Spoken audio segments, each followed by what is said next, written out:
بسم اللہ الرحمن الرحیم۔ السلام علیکم۔ آج ہم بات کریں گے شعبان المعظم کے حوالے سے۔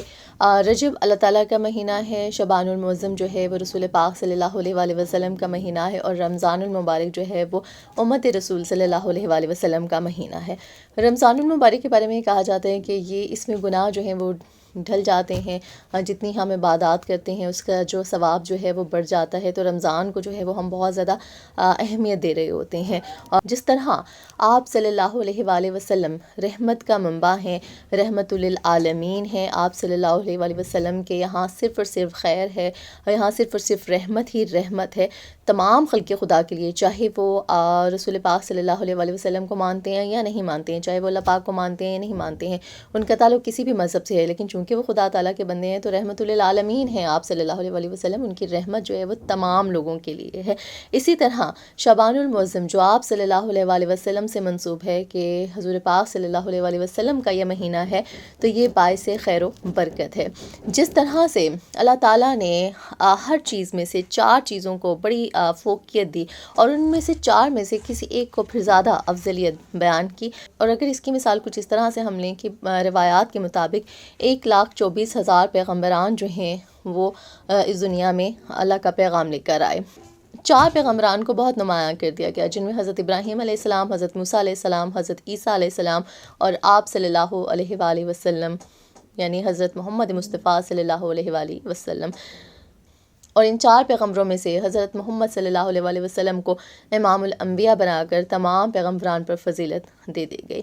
4 کتابوں کا نزول ہوا، اور ان میں سے قرآن پاک کو جو ہے وہ فضیلت بخشی گئی۔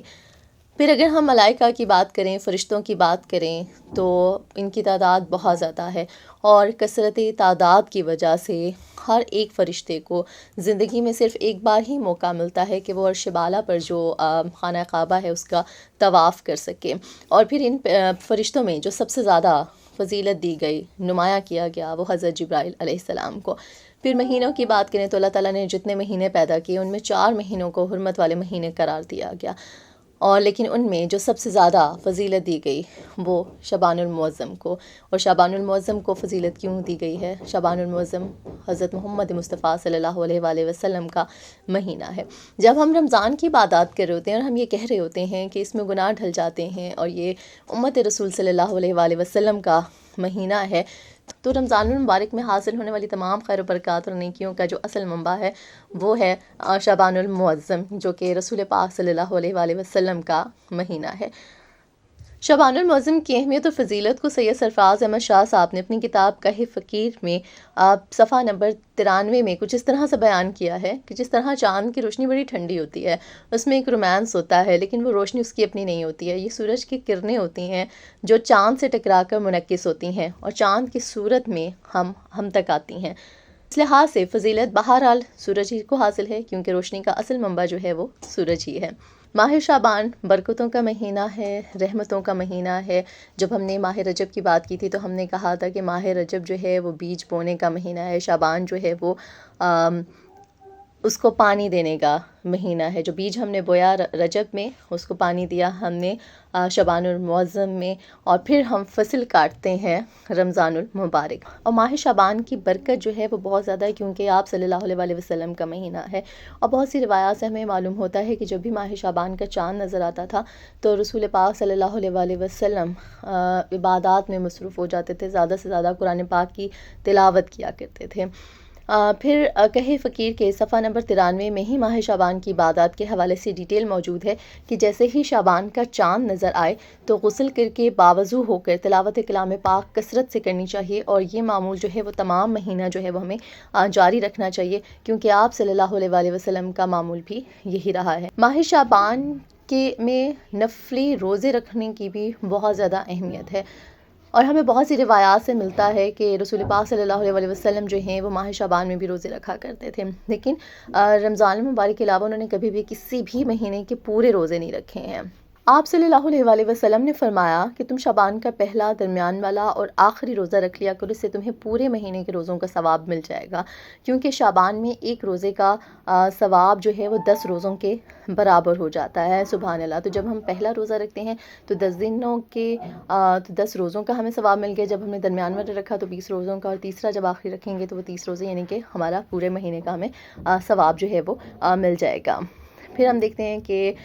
اسی ماہ مبارک میں ایک رات جو ہے بڑی امپورٹنٹ ہے، رات آ جاتی ہے، وہ شب برات کی آ جاتی ہے۔ 4 راتیں اللہ تعالیٰ نے بڑی فضیلت والی بنائی ہیں، اور جو سب سے زیادہ فضیلت دی ان 4 راتوں میں سے وہ شب قدر کو دی، لیکن شب برات کی بھی اپنی ایک اہمیت ہے، اور شب برات میں شب بھر کی عبادت جو ہے وہ باعث نجات بھی ہے ہمارے لیے اور باعث خیر بھی ہے۔ اور ہمیں بہت سی روایات سے یہ بھی معلوم ہوتا ہے کہ جب یہ شب برات ہوتی تھی تو رسول پاک صلی اللہ علیہ وآلہ وسلم شب بھر عبادت کیا کرتے تھے، اور ایک جو دعا مانگا کرتے تھے وہ یہی ہوتی تھی کہ یا اللہ مجھے بخش دے۔ تو رسول پاک صلی اللہ علیہ وآلہ وسلم جن کے بارے میں ہمیں پورا یقین ہے، ہمارا یہ پورا گمان ہے کہ حضور پاک صلی اللہ علیہ وآلہ وسلم بہت ہی معصوم شخصیت سے، ان سے کبھی کوئی گناہ سرزد ہوا ہی نہیں تھا، لیکن وہ بھی اللہ تعالیٰ سے اپنی مغفرت کی دعا کیا کرتے تھے، اپنے بخشش کی دعا کیا کرتے تھے۔ اور اس رات میں یعنی شب برات کی جب ہم عبادت کریں تو اس میں طویل سجدوں کو اور طویل رکوع کی بڑی تاکید ملتی ہے، اور بہت سی روایات میں یہ بھی ملتا ہے کہ شب برات میں جنت کے 300 دروازے جو ہیں وہ کھول دیے جاتے ہیں، اور ہر دروازے پہ ایک فرشتہ ندا لگاتا ہے کہ ہے کوئی اللہ تعالیٰ سے بخشش طلب کرنے والا، ہے کوئی اللہ تعالیٰ سے خیر طلب کرنے والا، ہے کوئی اللہ تعالیٰ سے رزق طلب کرنے والا۔ اور یہ دروازے جو ہیں وہ اول شب سے لے کے طلوع صبح تک کھلے رہتے ہیں۔ اللہ تعالیٰ ہمیں ماہ شعبان کی رحمتیں، برکتیں، فضیلتیں سمیٹنے کی توفیق عطا فرمائے۔ آمین ثم آمین۔